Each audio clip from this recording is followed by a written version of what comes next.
let's make some enemies. Okay, so this is our player ship. Let's copy him and make an edit. And we're going to change his little graphics here so that, oh, no, I'll do that.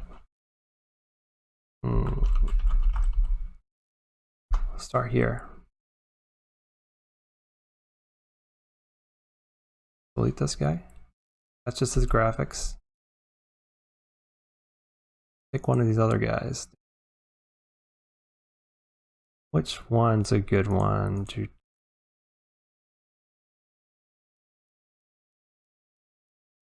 Something like that. Probably gonna have to do the same.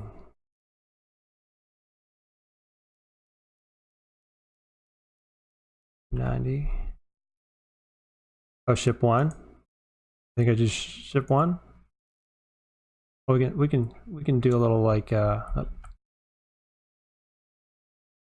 comparison real quick. Why are you doing that? Why are you putting it in there? There. A little comparison here.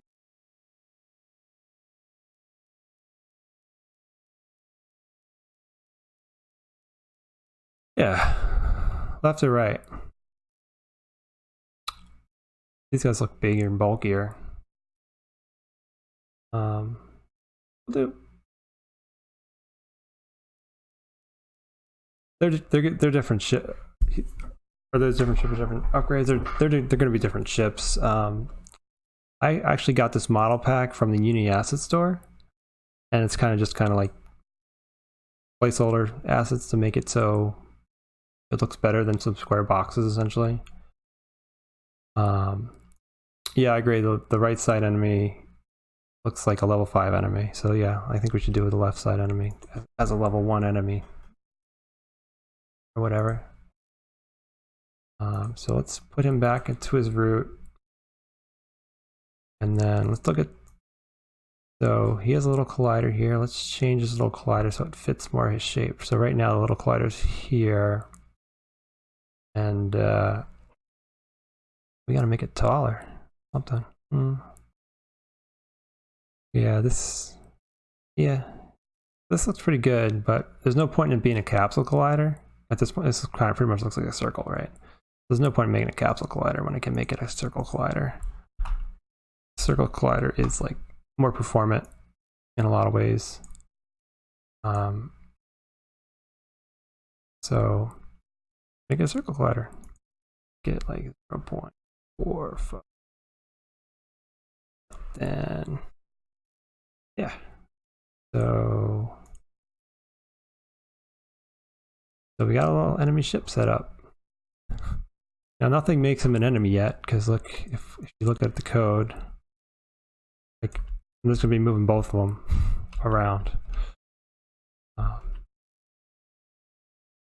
Yeah, I've been doing games since 2010. Games and simulation, I would say, since 2010. And I've been using Unity probably since 2011.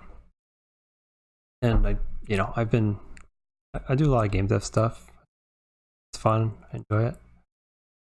Yeah, close to a decade. Unity's come a long way since I first started. Lots of good stuff, man. It's made development a lot easier for sure.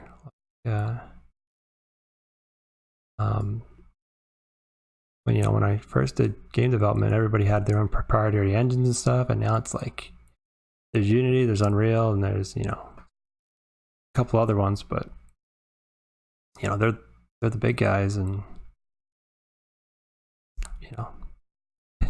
just so much. Just makes so much sense to use a game engine because you get so much for out of the box. Yeah, great though. So I'm flipping this guy to look left, and so his right vector is always going to be pointing left, so that the player ship's going to right vector to point right, his is going to point left because he's going to be coming at me. You thought of using Unreal because you can code in JavaScript? Yeah, I used Unreal for one project, for one simulation project, and it's it's definitely powerhouse engine. I think Unity is more easy to use, and at this point I think there's just more more resources for Unity than Unreal. If I had to guess, I think you can find examples for a lot of things to help you and stuff. Let's put our backgrounds back in. Why are they gone?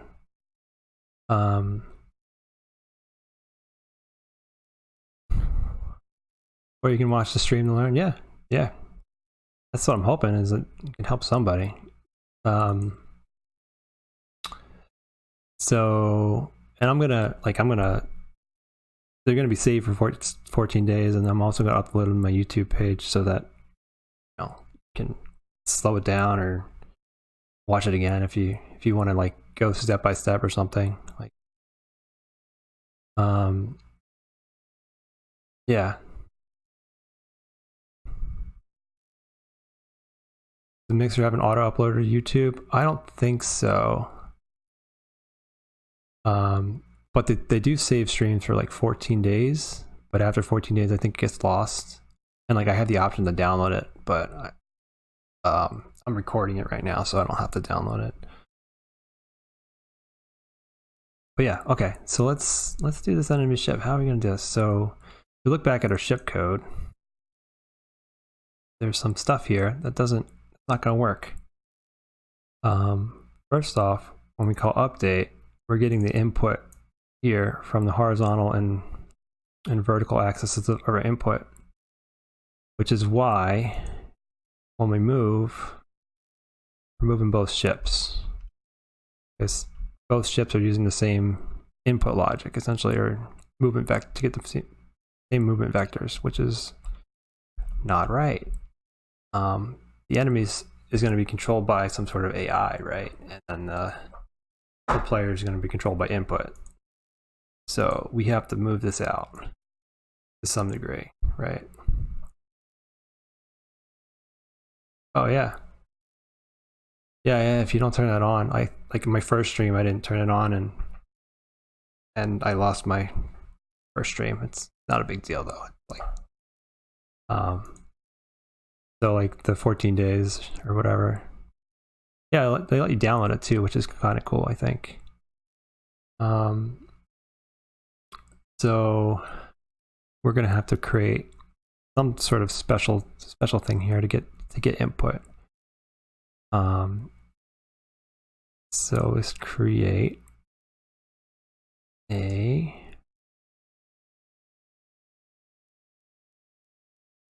player input controller, maybe? Let's try that. And then we're going to also need a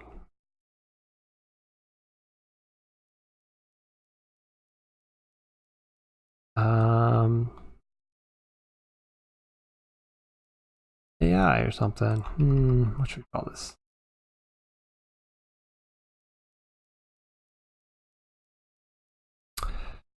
Enemy input controller. Let's call it that for now.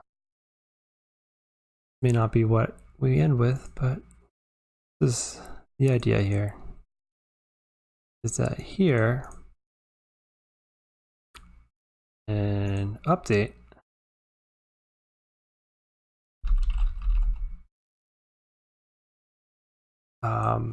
So we create a new mono behavior here, and then we're just gonna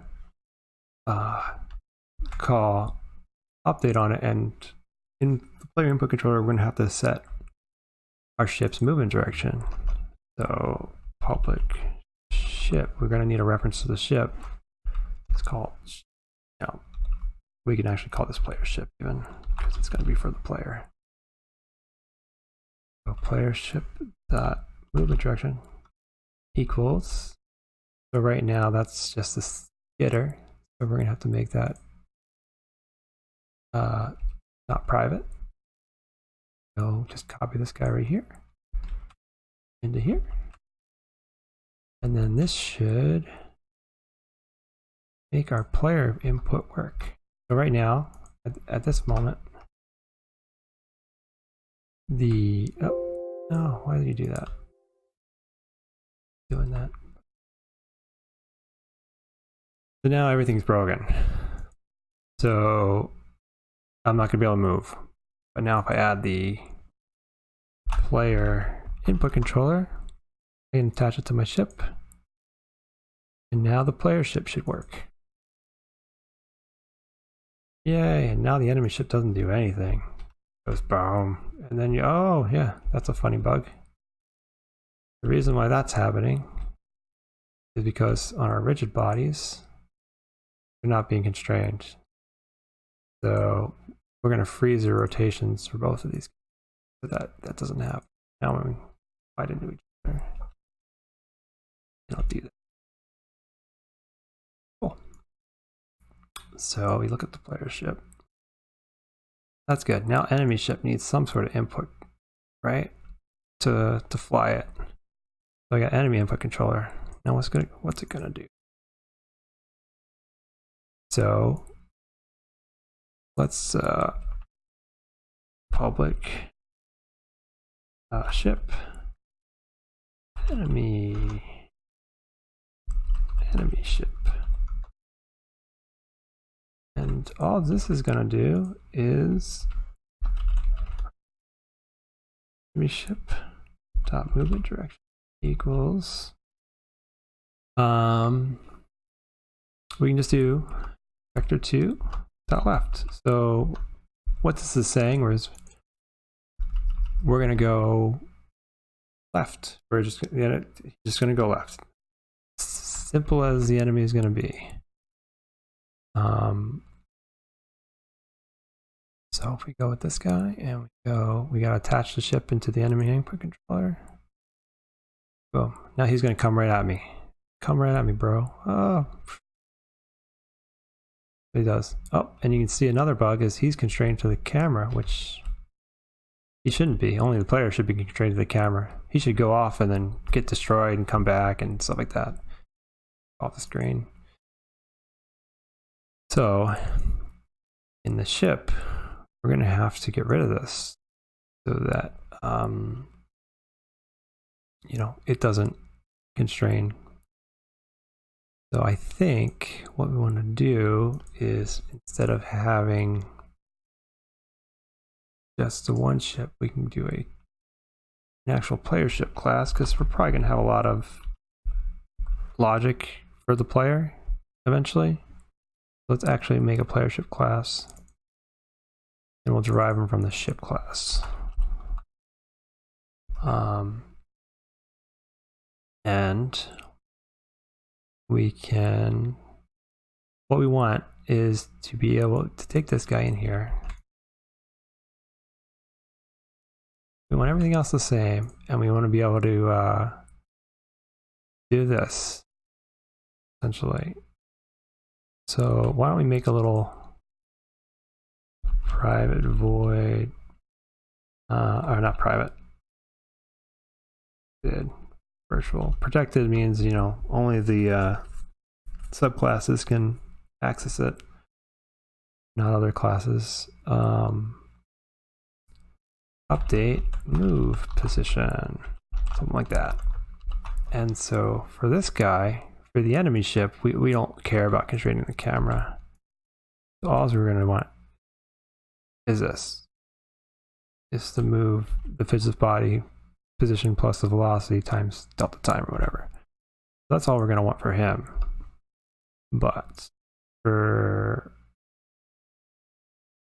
I can call this a move.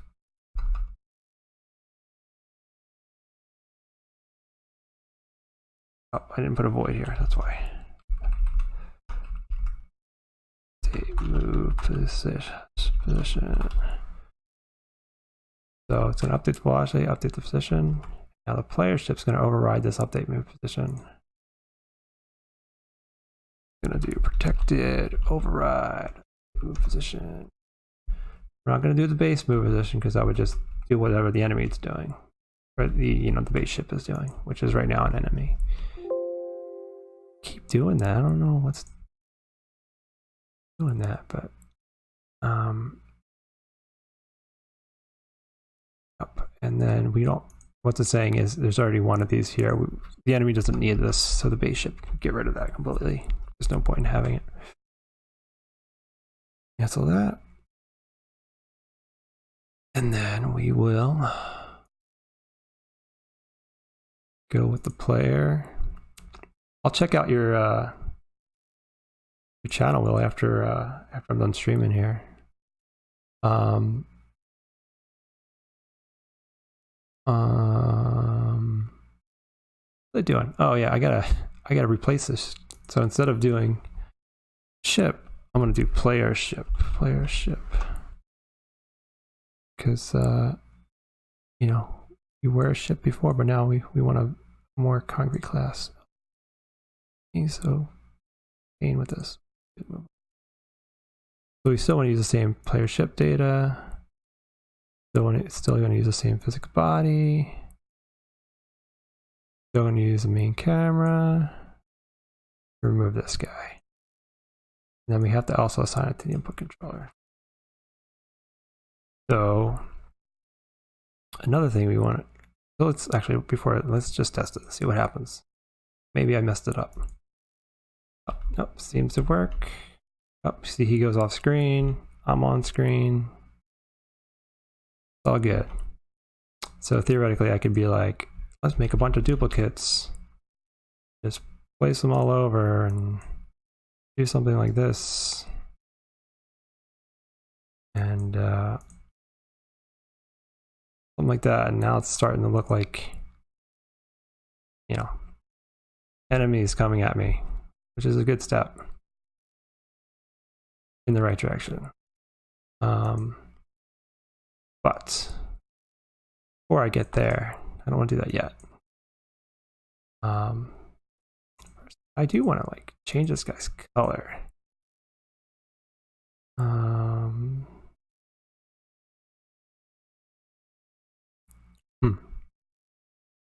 Change his color like that. He's the same as the other dude. Source color margin. Do this.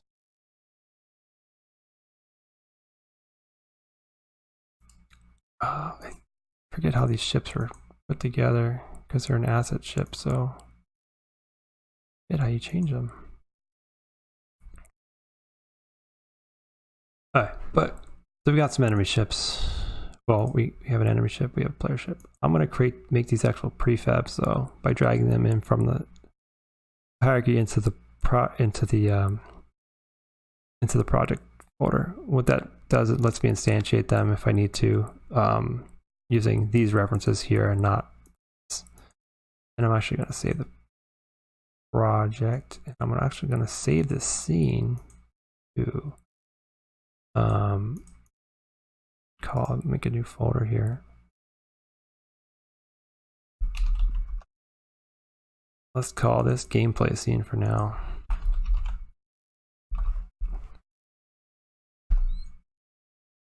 Just so we have a scene to go back to if we you know, want to reload or whatever. We got something going. Okay. What's next? We should make the player shoot stuff, right? I think that makes the most sense because we have these enemies coming at us.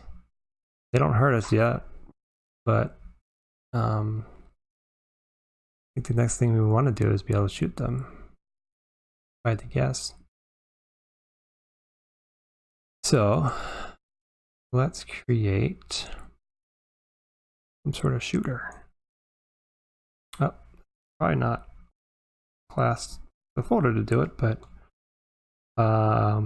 let's create, what should we call it? Gun shooter. Call it projectile shooter. So we're going to create a little class to handle shooting projectiles. So games, let's create a folder called shooters just to keep this stuff in the same place.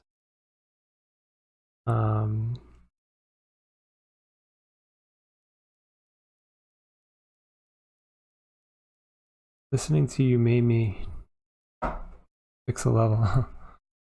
That's good. More levels need to be fixed.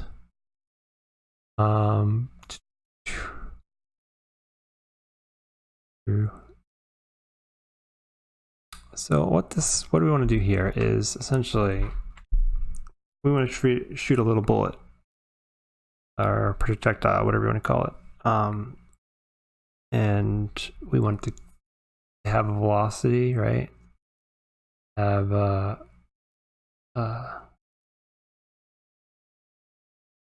good time for you? Well, take care, man. Hopefully I'll see you next time.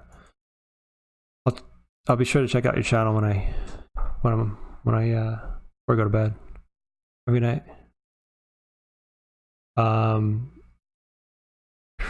Create a game object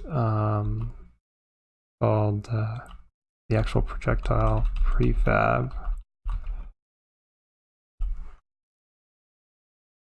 This is going to be the actual object we instantiate. We might actually want to make this like a projectile or something. And then private void update.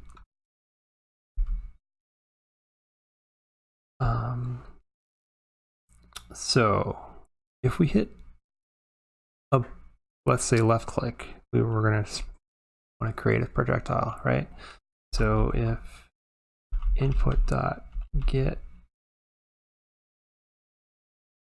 key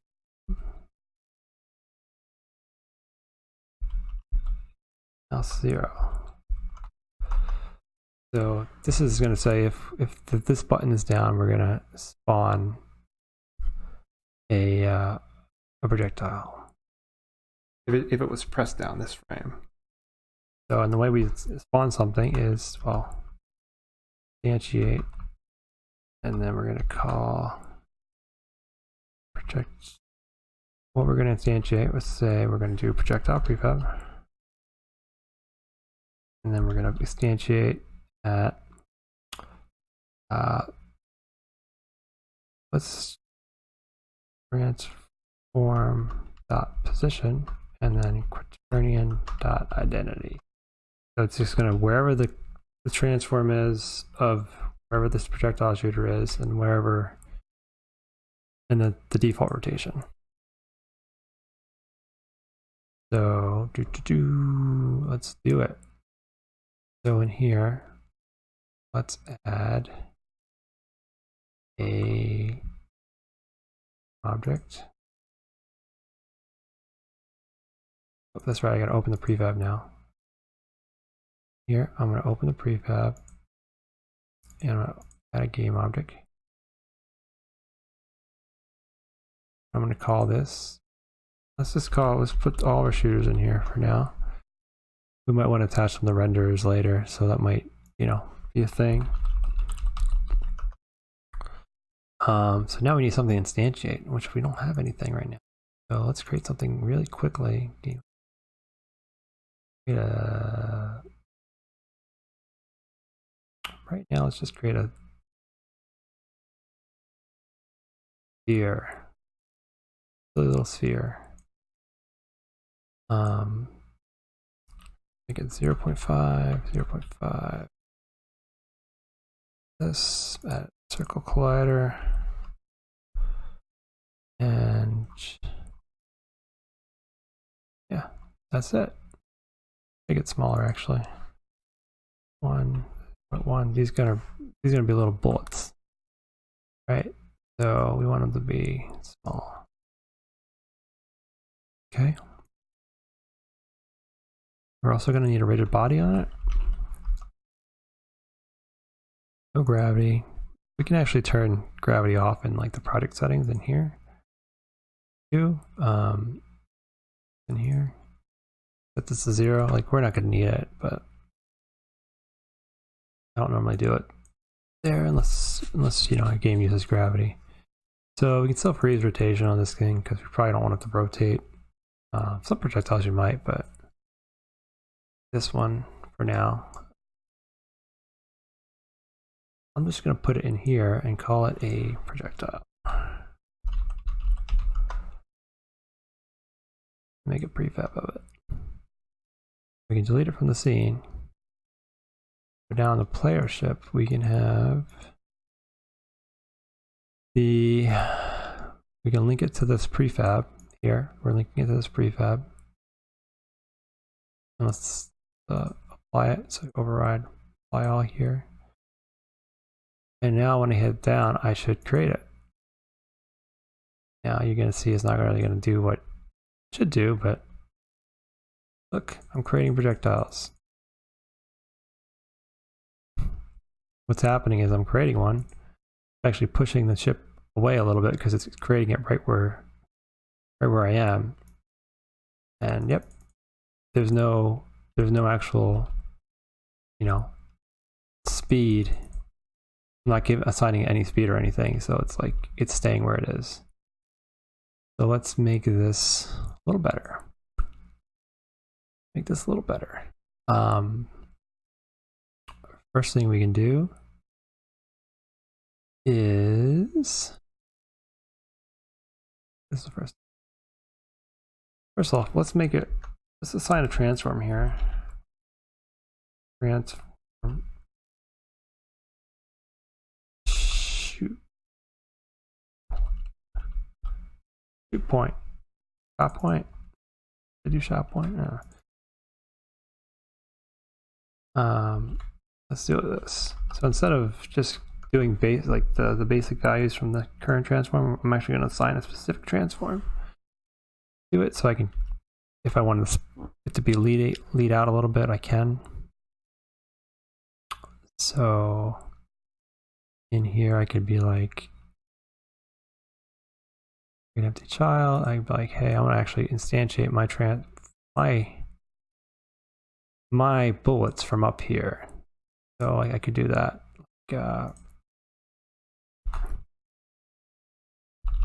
Point. Also, this shouldn't be called shooters. It's really only one shooter right now. So, yep, see how it spawns up forward now? We don't want it that far, it's just so you can see the exaggeration there. We probably want it to be like right here. But to do that, we're going to have to do more logic here. So first off, we're going to make it so we're going to make a projectile script here. And we're going to have to assign that to this guy. So I'm going to open this prefab, and then we're going to assign a projectile to the projectile script to this guy. Open this. So what we're going to want to do is when these are instantiated, we're going to want to also set its velocity. We're going to make it so that it doesn't interact with the player at all. Otherwise, just whenever you instantiate it, if it's instantiating under you, it might hit you. And yeah, I think they're the main two things right now. So to make it move, we need a rigid body. So let's call this its physics body. That's what I call it usually. And we're going to do pretty much what we did for the player ship, or for the, but we probably don't need acceleration for the bullet. So we probably just want the, you know, the actual speed. So private void fixed update private void update.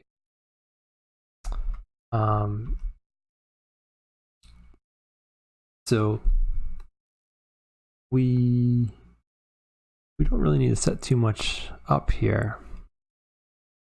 Like, instead of having a movement direction, like I would do a movement direction here, we can assume the movement direction is always transformed that right. So if we look at this guy, this transform right is this red guy here. We can just assume that it's always pointing right, and that will just make it so we don't have to you know, set a movement direction or whatever. We just make sure whenever we're replacing it, we're pointing the right way, and it should do its thing. So I think that should cover that. So we can do the same thing. Let's take it from the ship. And okay. So velocity in this case would be transform dot right times whatever the speed is. So we can put a speed variable here for now. We might want to make these scriptable objects, this data 2 scriptable objects. But let's just do this for just 1 second. All right, let's make them fast. There.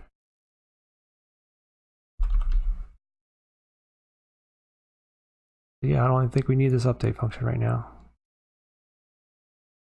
Okay. So the problem here is it's a vector 3, I believe. I think that's what it's complaining about. Trying to use a vector 3 with a vector 2. Let's just cast it. Vector 2 should be good.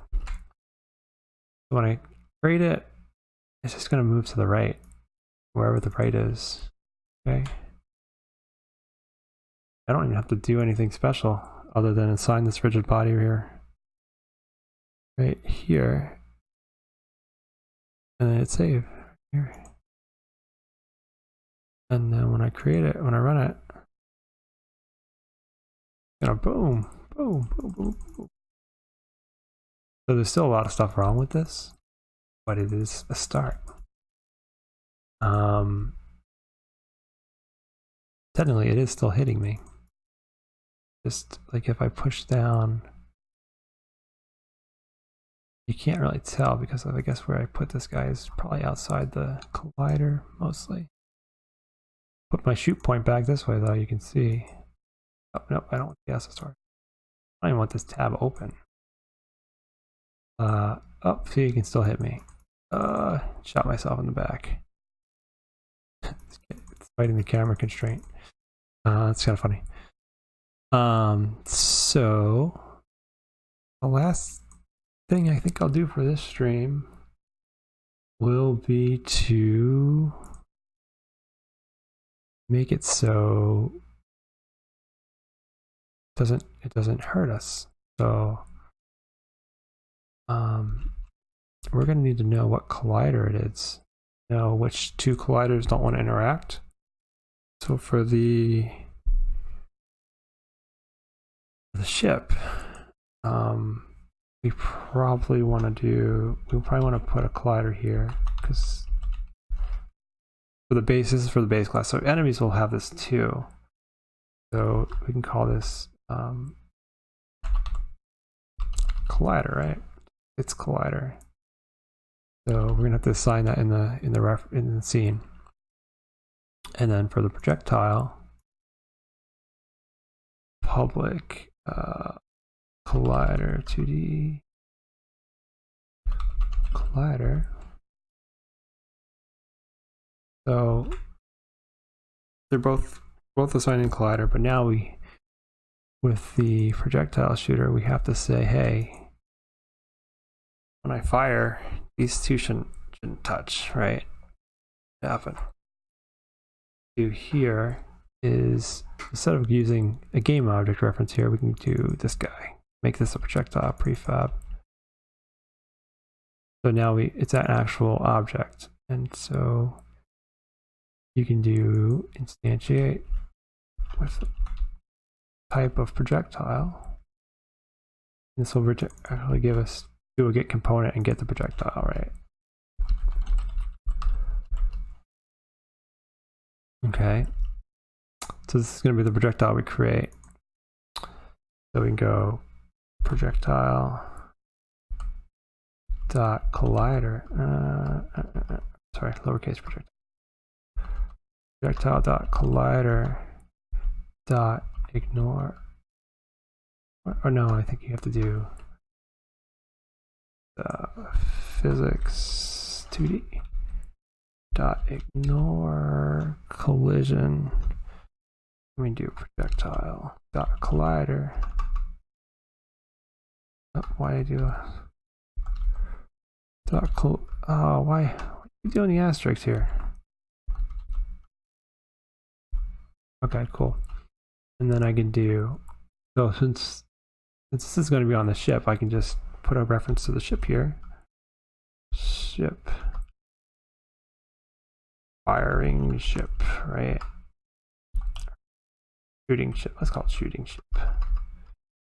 Everything shoot.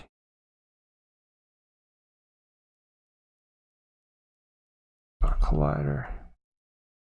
And now these two colliders will not, well, once they get created, they won't hit each other.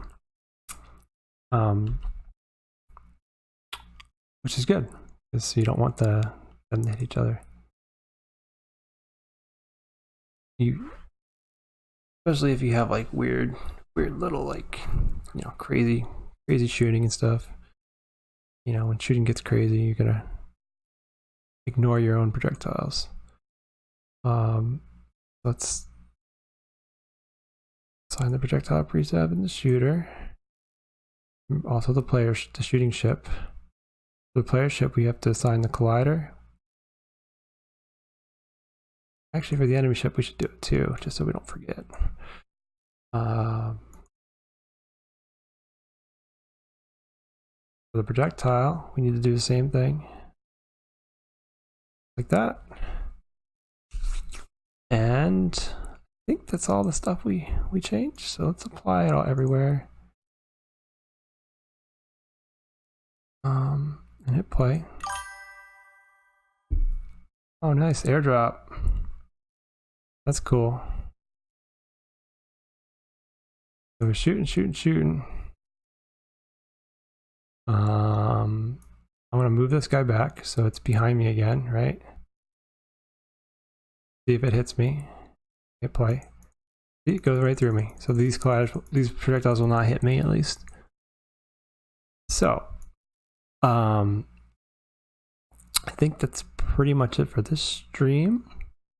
1 o'clock. But next time,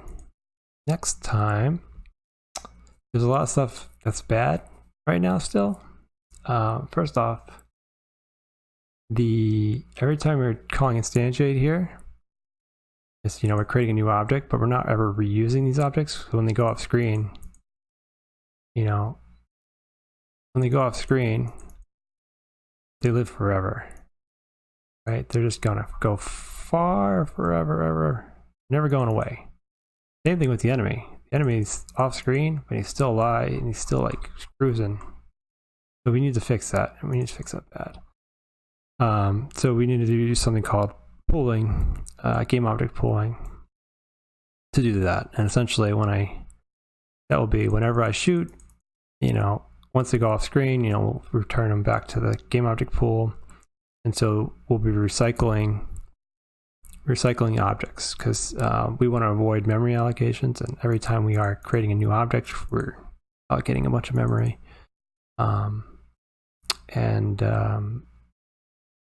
Yeah, that's a big thing in game development, and avoiding memory allocations, especially like while the game is running. That's why you get a lot of loading screens, and you try to do everything you can in the loading screens, like pre-allocate all you can that you think the player is going to use and stuff like that, to avoid like hitches.